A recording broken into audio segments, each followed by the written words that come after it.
अर्पिता मुखर्जी कौन है जिनके घर में निकले 20 करोड़ रुपए? भूसे की तरह भरे थे नोट, गिनने के लिए कई मशीनें लगानी पड़ी। अभिनेत्री अर्पिता का ममता सरकार के मंत्री पार्थ से क्या रिश्ता है?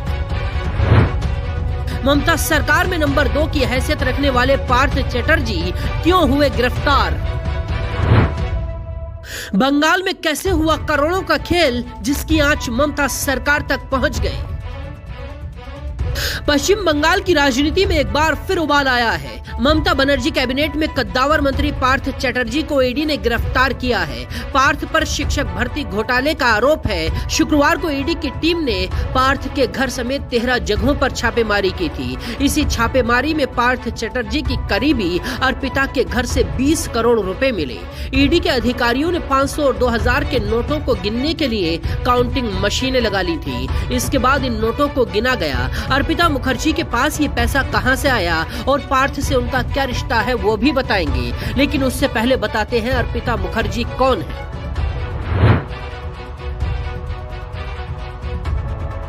अर्पिता मुखर्जी बंगाल के पूर्व शिक्षा मंत्री पार्थ चटर्जी की करीबी मानी जाती है। वो एक एक्ट्रेस और मॉडल भी है। अर्पिता ने ओडिशा फिल्म इंडस्ट्री की कई फिल्मों में काम किया है। वो कई तमिल फिल्मों में भी नजर आ चुकी है। वो बीते कई सालों से साउथ कोलकाता के एक आलीशान फ्लैट में रहती है। अब ईडी की रेड में उनके घर से 20 करोड़ का कैश बरामद हुआ है। उनके घर में नोट ऐसे भरे हुए थे जैसे भूसा भरा हो, जिन्हें गिनने के लिए कई मशीनें लगानी पड़ी।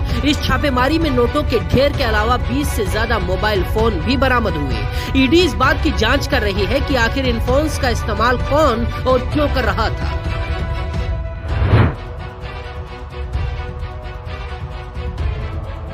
कोलकाता की बहला पश्चिम सीट से 5 बार के विधायक पार्थ चटर्जी ममता बनर्जी की सरकार में नंबर 2 की हैसियत रखते हैं। उनके पास वाणिज्य, उद्योग, संसदीय कार्य समेत कई मंत्रालयों का प्रभार है। चटर्जी 2011 से कैबिनेट मंत्री हैं। बांग्ला फिल्मों में कभी साइड रोल करने वाली अर्पिता मुखर्जी उनकी करीबी है। पार्थ के लिए उन्होंने प्रचार भी किया था। कई बार वो उनके साथ देखी जाती हैं। अब सवाल यह है उनके पास पैसा कहां से आया।